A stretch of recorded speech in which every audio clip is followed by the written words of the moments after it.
Dozens and dozens of messages line hundreds of meters of sidewalk here along Logan Avenue, along Withrow Park tonight.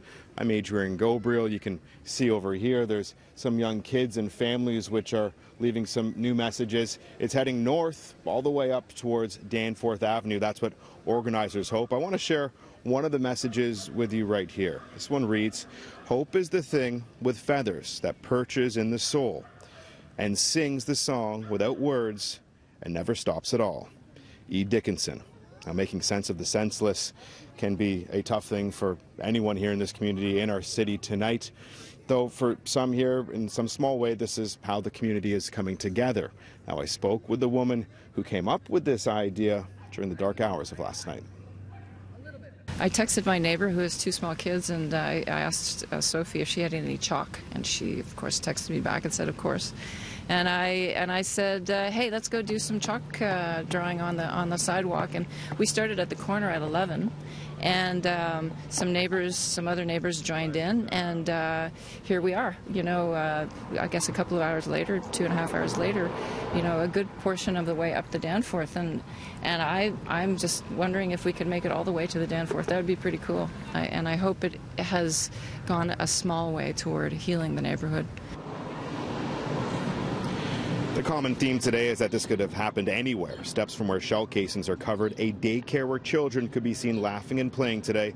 The path to healing as a city is top of mind for faith leaders in Toronto. You hear the children laughing at the playground at the daycare at the back of the church right now. Steps away, we have shell casings covered. What does that say to you? It's sad. It's very sad to see what can happen in a regular neighborhood in Toronto, and your heart goes out to everybody that is involved and everyone that's affected. Life goes on. Yeah. Life goes on, and mind you, it's not nearly as noisy as it usually is. We usually have twice as many children as are here today. A lot of them aren't here.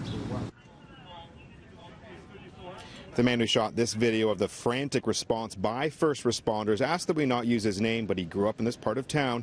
He was walking out of a friend's tattoo parlor on the Danforth last night when two victims, both shot in the leg, came running, pleading for help.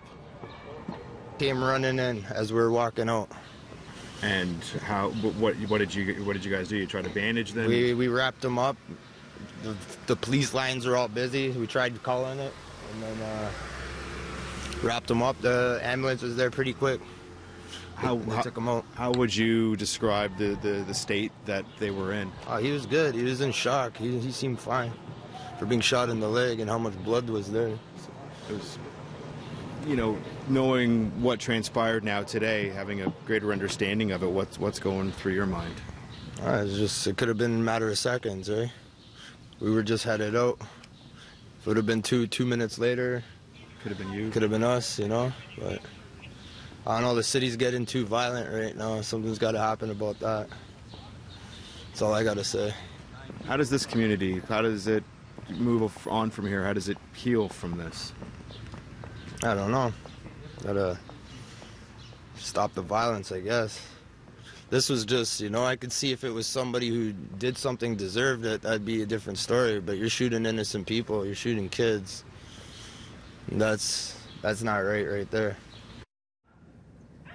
Everyone we've spoken with today obviously agree this is not acceptable in any neighborhood in Toronto, not at Danforth and Logan, not at Jane and Finch. Ahead on City News, I speak with one business owner who opened up her chocolate shop near the Danforth today. She tells us why it was important she opened her door even after her brother last night came face to face with the shooter. We'll also speak with other longtime area residents who were nearly caught in the crossfire. He saw us, did the surveillance cameras, or looked on the surveillance cameras in his restaurant, and saw that the employees and the customers were all running towards the kitchen. So he lives across, just around the corner, and he thought he'd come to the restaurant and see. So when he left his house from the back laneway, there was a guy that was walking behind him, and very close. So my brother looked back, and the guy said, "Don't worry, man, I'm not going to shoot you." And my brother just kind of didn't realize that there was a shooter and that there were shootings going on, and just said, "Thanks, man," and, you know, just kind of shrugged his shoulders and walked up towards Bowden. And then when he made a left, as they got closer to 7 Numbers, the shooter told my brother to get out of the way, and then he started to shoot at the restaurant, 7 numbers, and then the police car came and he shot at the police car. So my brother spent the night at the police station giving his statement. So he's very shaken up. My sister-in-law is very shaken up. We're all very shaken up, but I'm not afraid.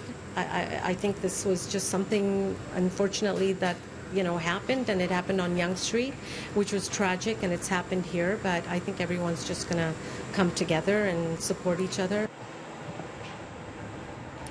Noni Fenby says 15 people ran into her chocolate shop to hide in the basement last night.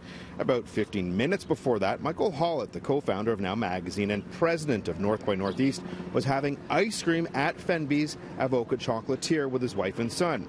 Hollett, a long-standing area resident, and his family were going to go for a walk on the Danforth, but decided to go home. That's when the shots erupted. I heard the pops, and in my mind, you're always looking for logic that doesn't involve something as illogical as this horrible tragedy. And so I thought it must be fireworks or something. And my wife goes, "Those are gunshots." And then she said it. I knew she was right. I wondered how that could be. I looked out my window and people were running down the street, sort of quietly, but just there's a shooter. There's a shooter. It's like, am I in this? Is this like this is the thing we've seen? This horrible thing that's been wrought on other neighborhoods in other communities in the world, but it's not what we expect here. And then the shots kept ringing out, which is just crazy. And then it went quiet for a while. We heard sirens, and then through my backyard we could hear police radios and shouting, and then more pops. And it was like, oh my God, it's continuing. And then you just start playing back the tape of your night, and I start tracking down my children who all live in this neighborhood and other family and friends, and making sure, checking in on everybody, and trying to make sense of it. Which is, I don't know if we ever will. I mean, how can little girls be getting shot while having ice cream?